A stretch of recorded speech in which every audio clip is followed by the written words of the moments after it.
We continue our reading of Turn Your Eyes Upon Jesus, an invitation to spend a year with your best friend, a daily devotional by author George R. Knight. Today's reading, August 10, The Sign of Jerusalem, number 1.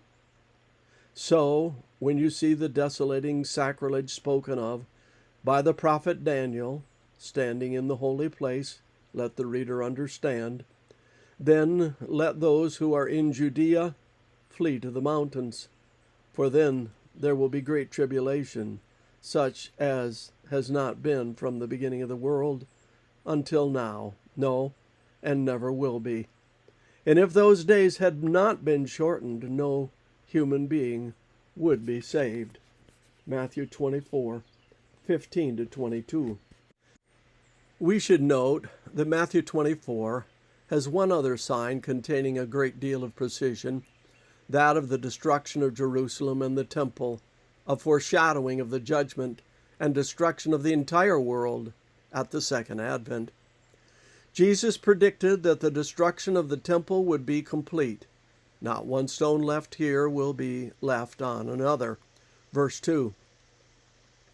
Josephus, the Jewish historian who lived through the event, describes the almost unimaginable hardship during the final 6-month siege.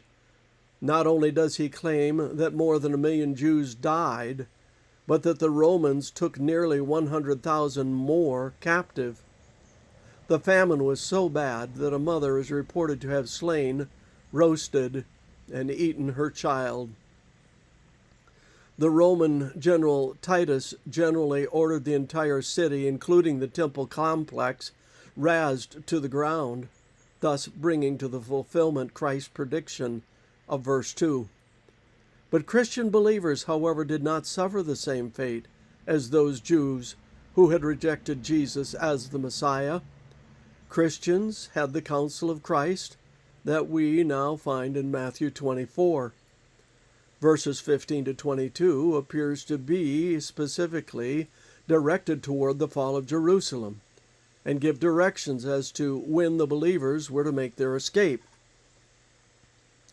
The Christians in Jerusalem were not only alerted to the coming crisis of the destruction of Jerusalem by the general sign of wars and rumors of wars, but they had specific counsel that when they saw, standing in the holy place, the abomination that causes desolation, spoken of through the prophet Daniel 9:27 and verse 15.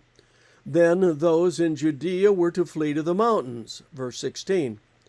Luke's rendering of this passage makes the meaning clearer. When you see Jerusalem being surrounded by armies, you will know that its desolation is near. Then let those who are in Judea flee to the mountains.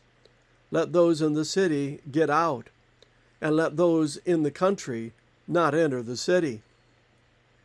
For this is the time of punishment in fulfillment of all that has been written. Luke 21:20-22. Tomorrow we will examine how accepting Jesus at his word saved the believers in Jerusalem. This concludes our reading today of Turn Your Eyes Upon Jesus.